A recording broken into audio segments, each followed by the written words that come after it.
I'm praying for rain in Badger Creek, so the berries can grow and Dale can make more wine. And I'm sitting in a honky in Rockingham with a glue stick and crafting on my mind. I'm journaling and playing songs on YouTube, and the music takes me back to my sistery. When they ask who is the gal with the jelly plate, I say, little old wine drinker me.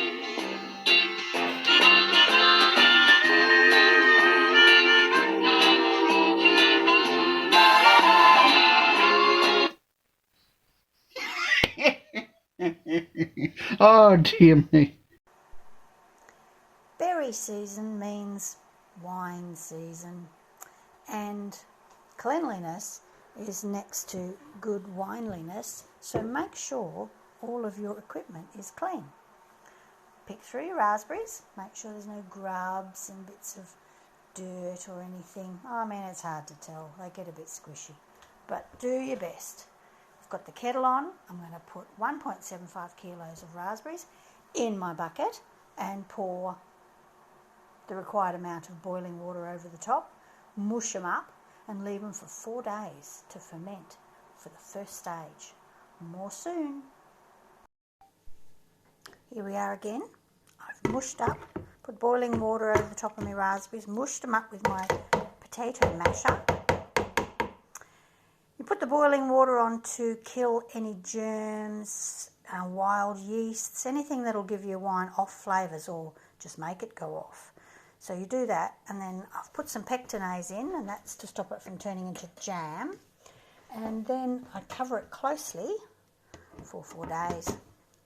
And then I'll strain off the pulp residue and put some yeast in it, some proper wine yeast. And it will be beautiful in a very short time. So we strained the juice off and we put it into a new bucket. Here it is. And we added the sugar, the grape juice concentrate, yeast and yeast nutrient, and there's the wonderful book with the wonderful recipes in that I love. It's in the bucket. It will sit for 24 hours now, and then it'll go into a fermenting jar. I'm back 24 hours after I put the yeast in, and you can see it started to grow on the top. And very closely I can see that it's moving. Probably too hard to pick up on the camera.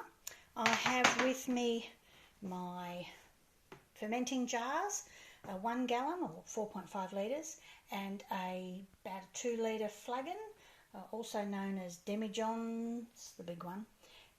Americans call them carboys, but I'm from an English background, so they're demijohns for me. And in here I've got 2 bungs and 2 airlocks. Now these have all been sterilised because cleanliness is next to good wineliness. Got my funnel and I shall be pouring them in directly. And there we have it. Lovely rich red colour. They're in there, they've got their bungs, they've got their airlocks, which are half full of water. Can you see that? Now that is to stop air getting in and to allow carbon dioxide to go out.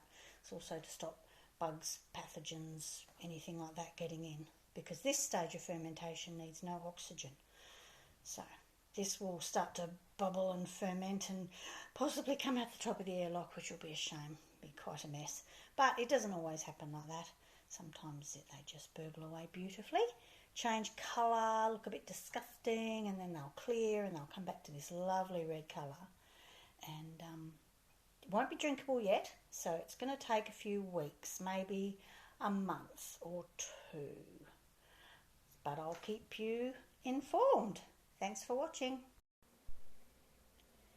The yeast is growing and multiplying and changing the sugars into alcohol, It's still got a lovely dark red colour. You can hear it, you can see the bubbles going up in the airlock. Just hold on there and have a look.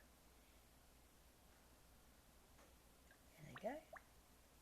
That's, yes, my very own greenhouse gases, carbon dioxide, is the byproduct of making wine. I'm back a few days later. The initial fermentation has slowed. There was a lot of froth and it's sort of gone back down again. And at the bottom there's a sediment called lees. And that's the yeast dying off as the alcohol level rises. It kills the yeast. So you can see it's kind of thick coloured now. It's kind of dense and it's still burbling away a little bit in the airlock. I put the little caps on top to keep out any bugs and dust as well. Did you see it go burble then? So yeah, a little bit more and I will decant it when it clears, when the colour of this clears. I'll decant it and get rid of the lees. I'll throw that away at the bottom because we don't want that. And put them back into some fresh jars where they will sit for a little bit longer. Okay. The raspberry out into a fresh new demijohn. Off the lees, so we're leaving all the crap behind in the bottom, which is the dead yeast. Beautiful. Yeah, looks like we got it all. Raspberry wine. It's nice and sweet. It's like cordial at the moment, but it's a bit alcoholic. It must be a bit. And that's the rubbish that's in the bottom.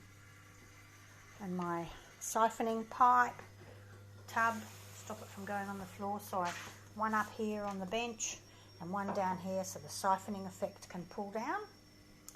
Beautiful. I'll leave that now for a little while and it'll clear a bit more and burble a bit, and then I'm going to have a drink and it's going to be lovely.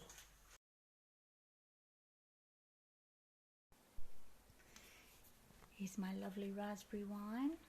It's very dark, but it's cleared and it's just beautiful.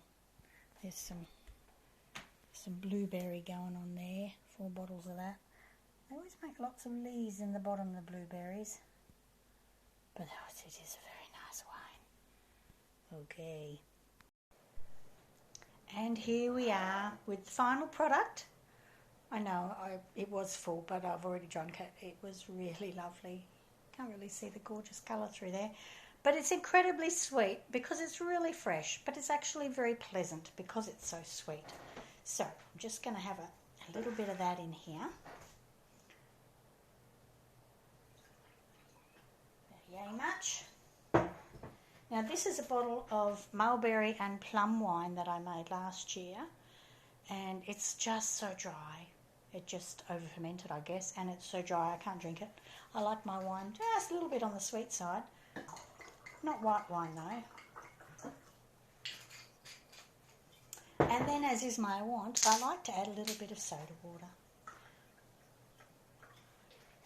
And we shall see how that goes. Ooh, looking good. Oh my goodness. That is really, really nice. I'm a very happy lady.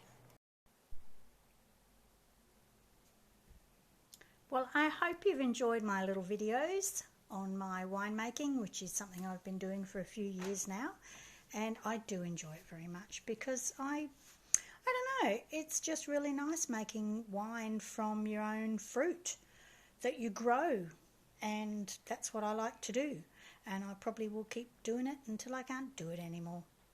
Anyway, don't forget to check out our Etsy shop, Letters to My Sister, Etsy and YouTube. Thanks for watching. Bye.